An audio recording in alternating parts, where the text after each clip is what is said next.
Anastasia. Rawr. Pleasure Trap, read the book if you haven't read it. Tells you what you need to know, not what you want to hear. Health Promoting Cookbook, the Bravo Cookbook, and Kathy's Straight Up Cooking are all vegan, SOS-free cookbooks. You've got them all. They don't use any salt, oil, or sugar. The recipes are good. Even I can make them. They're simple enough. We are a site for internship residency training. If you know doctors that want to do something worthwhile with their life and go to heaven instead of hell, they can come here. There's no cost to them.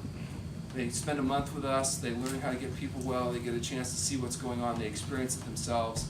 We're happy to do that. That's an important part of the Foundation's mission and outreach. If you'd like to support our work and you buy things from Amazon.com, select us as your charity. You get to pick one charity on Amazon, and they'll donate 0.5% of everything you buy to the True North Health Foundation. You just go to smile.amazon.com, click us once, they remember it. If you have any questions, we have a little card that tells you how to do it, and the staff will, the concierge can do it for you, because once you put it on your computer, it remembers it, or on your phone, whatever, it'll remember it. But that's really helpful. Also, if you make charitable trust donations, don't support the American Cancer Society, support True North Health Foundation. We'll do something worthwhile with your money. And someday you're going to die and you're going to have big bequests. Do that to us. And if you want to take advantage of charitable trusts where you take your deduction now, and then we can do that too. Anything you can do with any federally chartered public charity, we can help you get the benefits, and it can help support the foundation's work. So that's the ad for the True North Health Foundation. Also, by being here, you're supporting the foundation because all the proceeds from the True North Health Center operation go to the True North Health Foundation, including any product you buy. So if you're going to buy books or supplements or B12 or whatever it is, buy it from the True North Health Foundation.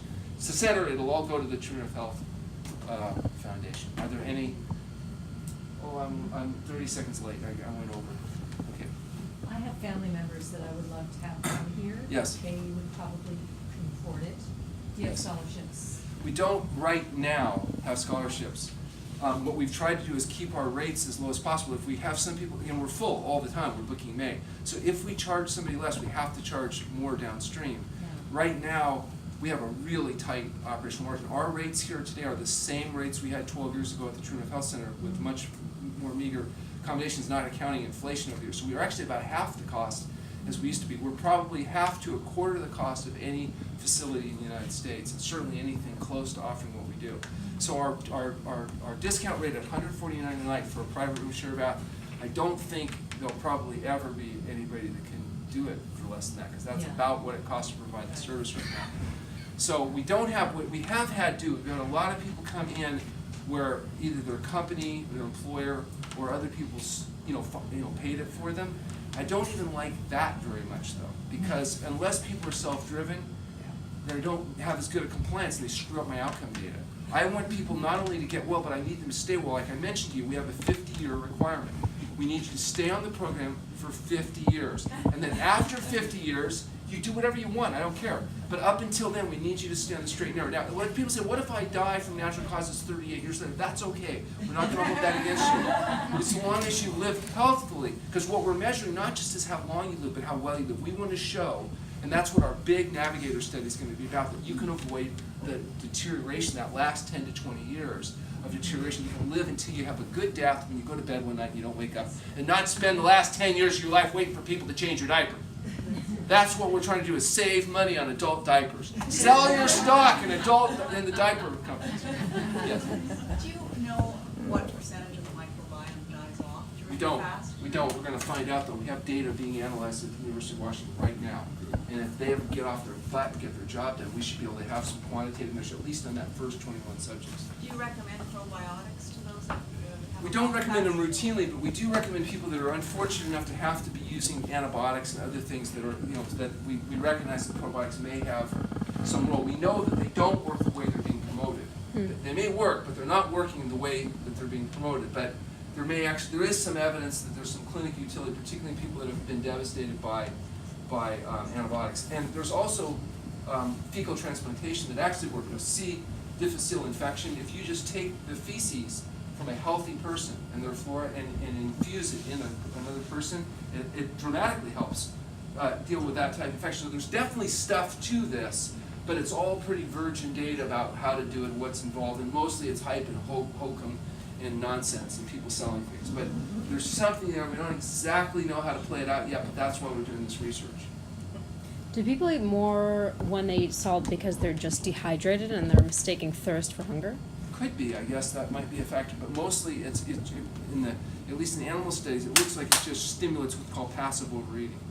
So, you know, whether it's dehydration, there's probably many factors involved. The good news is if you get on a plant-based SOS-free diet, you don't have to worry about it. You eat till you're full, you lose 2 pounds a week down to your optimal weight, and then everybody you know starts to hate you because you become a social outcast. You know, especially if you're a woman. If you're a woman and lose weight, you lose 50 pounds, they go back to work. Do the other women go, oh dear, we're so proud of you, whole plant food, huh? You must have gone on an SOS-free diet. Or do they go, oh, here she comes, that bitch. They know why you lost weight, because you're a meat poaching whore. And you're no fun anymore. And where are you going to get your protein from? And a little bit won't hurt. I made it just for you. You think you're so good with your perky smile and your thin clothes. Now, men go to work, they don't have as much trouble because men lose 50 pounds and the other men don't notice. And if they do notice, they don't care. And so the men have a little easier time. Women, you know, here's the rule. You work twice as hard, you get half the results. Get used to it. Yes? Do you guys accept physician assistants and nurse practitioners for your interns? We do. We've just started training physicians and assistants and nurse practititioners as part of our internship training. And we found, surprisingly, that they're fabulous because they don't mind documenting. They actually work. I'm starting to think that may be the way to go, actually, is that PAs and NPs, in fact, we have a number of them coming in, upcoming now, for our internship and residency training. So yeah, as for our use here and particularly supporting the thing, they're actually fabulous. We love nurse practitioners, we love physicians assistants, and we like some doctors, but you know, docs are tough sometimes. So. Yes. What do you think of Dr. Longo's fasting mimicking Yes. diet? Dr. Longo's fasting mimic diet and his use of Prolon. So Dr. Longo said you never should do long-term fasting because it's too dangerous unless, the one caveat is you do it at the True North Health Center. So he put that in his book, so he still gets to go to heaven. So fasting mimicking is just that. You're trying to mimic some of the benefits of fasting. It's not fasting, but it is. He's the one that talks about intermittent fasting, 16-hour windows, and short.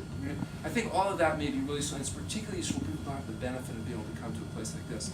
So it's a little slower, you have to be a little bit more patient, it's safe. I think there's some utility there. I'm not an expert on that because we're doing kind of the long-term fasting, but and as far as Prolon, you take 600 calories of this super expensive nut powder and whatever else has got your little proprietary formula, whatever, you know. But I mean, you gotta be careful about not pretending that fasting mimicking programs are the same as fasting. They're better in some ways because you don't need the level of medical supervision. It's not as common. They're not going to have the same results. And interesting enough, he just got a $10 million grant from the NIH. And I've talked to the medical doctor that's the director of history. We're going to be doing some collaborative stuff. They can take advantage of, utilize our research facility here. And we'll be doing a little comparison to look at the biomarker changes that happen with intermittent fasting, as good as that may be, and actually fasting. The nice thing about intermittent fasting is a much slower, gentler, you know, this is a pretty intense, this requires supervision. That is, you can do much more flexible. He has 8,000 offices selling Prolon, which is, you know, you spend several $100s to buy a few days of this stuff. So you can imagine it's very lucrative. And theoretically, that money is going to go to fund research. So, you know, if it does, that'll be great. Yeah. So, what is the length of a fast that you can do while working? You can't. You have to, 16 hours a day, intermittent fasting you can do and still work. No restriction. And that'll accumulate, 16 hours a day, 32 hours over 2 days, 48. You know. So if you're working and you're fasting, what's going to happen? You'll still burn glucose because you'll increase your glucose need for your muscles and your brain. Where's that glucose going to come from? Because you've used up your glycogen stores after a day or two. It's going to come from muscle. We don't want to break down your vital tissues. We want to break down your fat.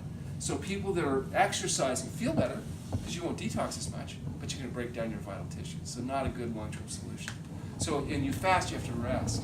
So even if you're going to fast on your own, you still have to rest. You can't go to work. You can't use your brain like that, intensity. You can't be driving. Your reflexes are screwed up. So not a good thing. And if you have a crisis, now we got a problem. It's hard to tell the difference between the good and bad. And then where people muck it up isn't even the fasting, it's the refeeding. And then you end up doing more harm than good sometimes. So I mean, I get those calls every single day. from people that are mucking it up because they thought, well, listen.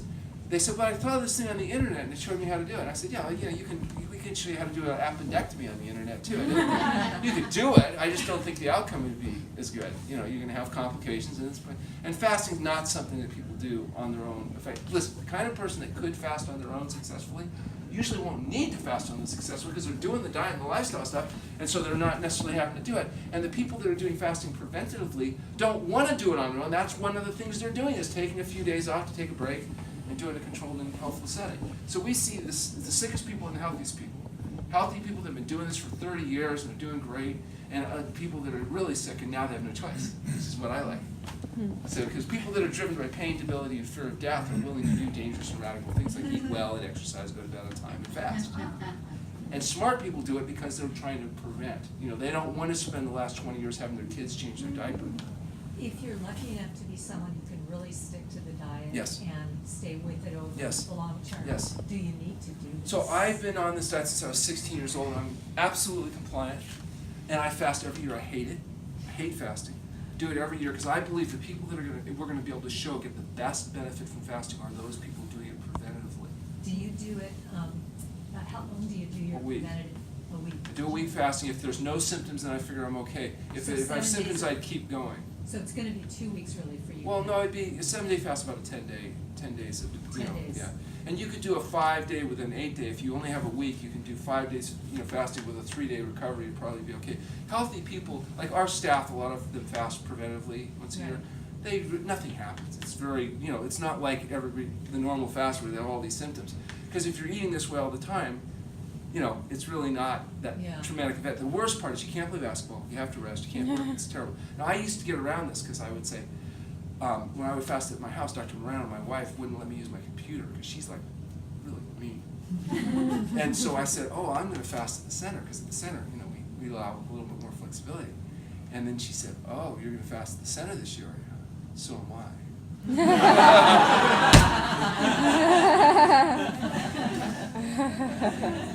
She said, yeah. So there's a debate about how much activity is okay. We believe coming to classes, watching the videos a little bit is probably net beneficial in the sense that it distracts you from the fact you're going through whatever. People that are really sick, though, sometimes you'll find that you don't see them sometimes because they're staying in their rooms and they're. So a preventative fast would be 7 days of fasting and 3 days of Well, here's what I'd say is back. preventive fast. If you can fast a week and you're perfectly stable, then probably we're okay. Because usually you get a healing crisis, if there's something going on. If you go fast in a healing crisis, we got to keep going until we get through all that. So we never know exactly because we don't have the way to test yet. Soon we'll be able to do a blood test and say, look, but these are the markers that have to change. Okay? So that's in a person whose blood pressure is already normal. But say if you have high blood pressure, no problem. We fast until the blood pressure is normal. 5 to 40 days, however long it takes, 1 to 3 fasts, whatever it takes, get the problem solved. So it's nice if you have diseases because we can monitor. But what if you're healthy? We don't have ways of assessing health yet. That's what we're trying to look into. That's what some of this is about, is how do you assess it in the healthy? Most doctors never see any healthy people. If you're a patient and you lose weight, you go to your medical doctor, you lost 30 pounds, and the doctor sees you, do they go, oh, good on you, you must have adopted a plant-based diet? Or do they say, if you lost 30 pounds and you're keeping it off, you must have colon cancer. No, seriously, red flags. You have an eating disorder, you're a drug addict. If a person comes in with significant weight loss into your emergency room, are you thinking, they probably just adopted a plant-based diet? No! You're thinking, this is serious. We've got a problem here.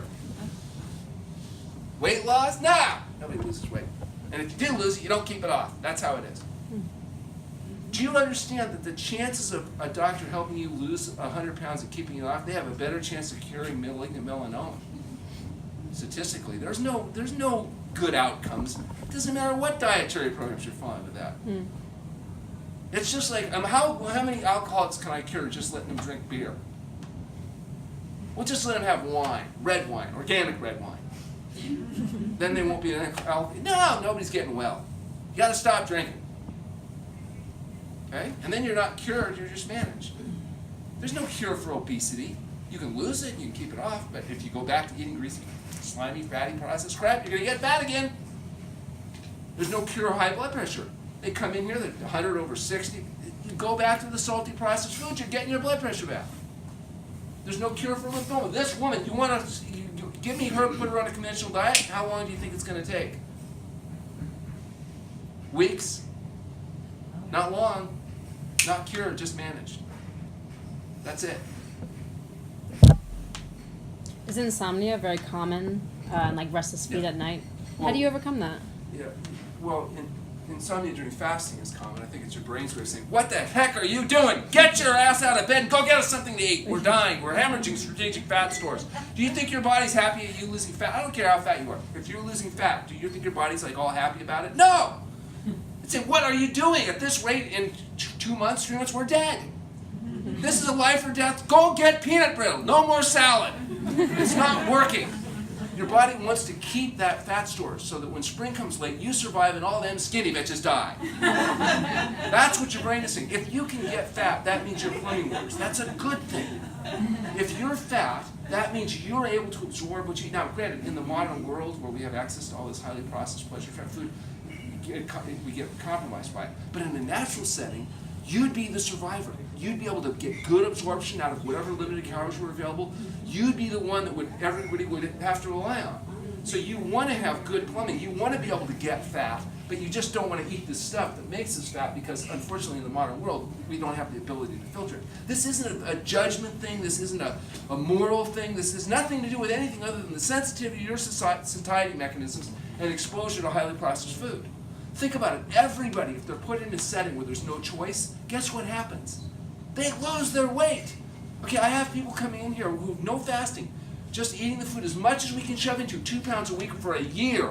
104 pounds, this one particular, couldn't even walk when she started off. Okay, so we see it, hundreds and hundreds of things. There's no like, oh no, I can't. Now, if you're a female, yes, you have to work harder, it's slower than if you're a male. All of those things are true. If you have emotional issues, scar tissues, it doesn't keep you from being successful, but you have to work harder at it. Because if you're, emotionally secure, have all kinds of support and help, and everybody's helpful, and yeah, sure, it's easier. If you're going home to an antagonistic, I remember there's one woman. In fact, this is a good story.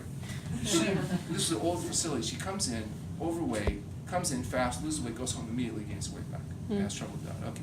Comes in again, this time with a friend. And I don't understand exactly what the dynamics are, but she comes in with a friend, and this time her husband comes with her. He's grossly overweight. He's a local physician, internal medicine guy. Hates chiropractors, okay? Famous for hating chiropractors.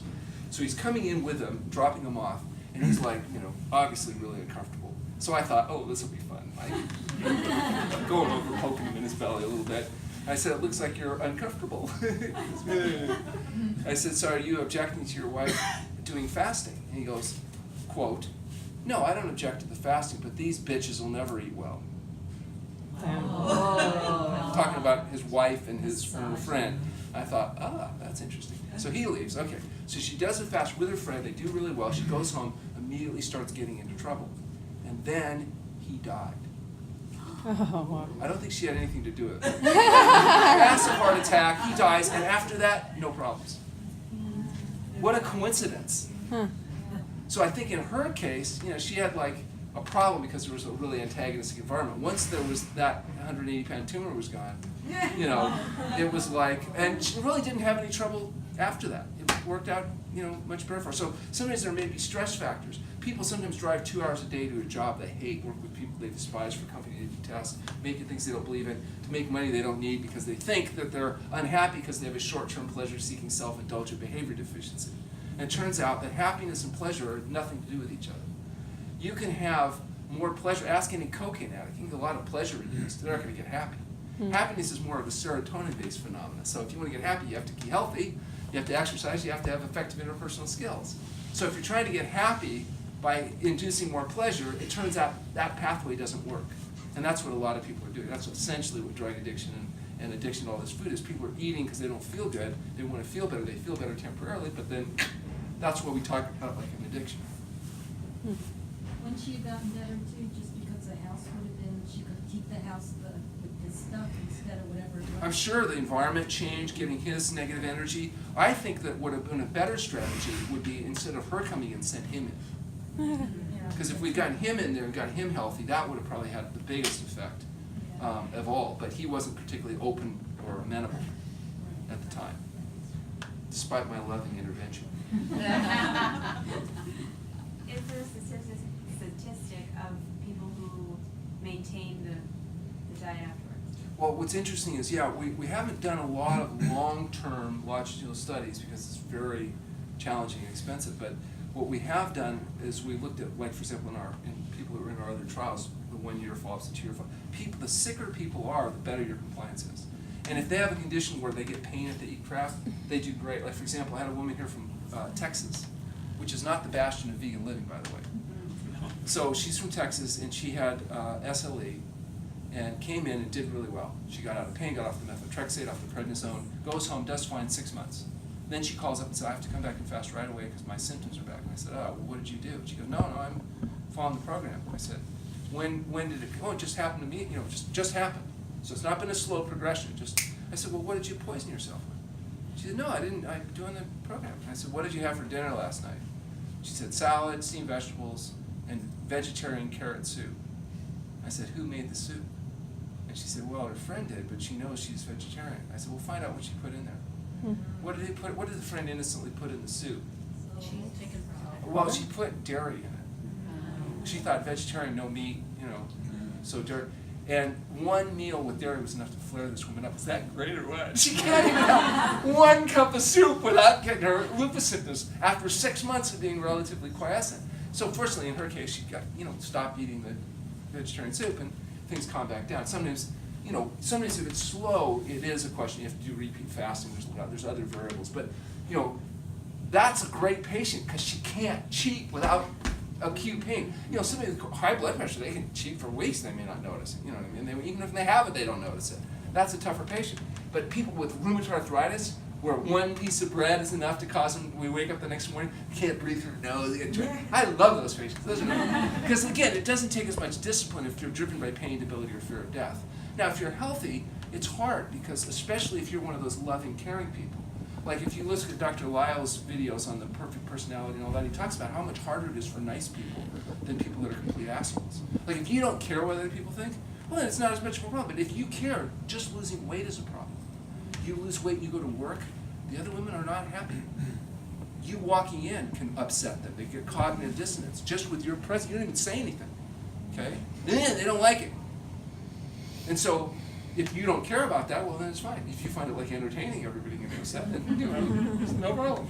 I'll give you an example. We went to a wedding, fancy place, me and Doug. We grew up together from the time we were little kids. I swear that's why he's a good psychologist now, because he's had. So we go to this wedding, and there's nothing to eat. There's like caviar, and there's, fish arms and whatever they call it, crabs, and, all that stuff.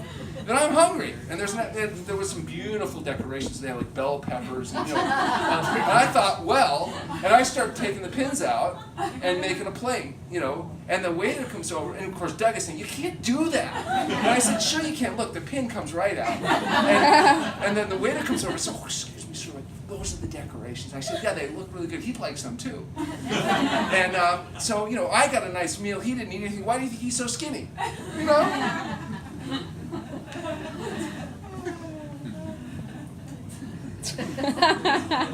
Okay, we're done.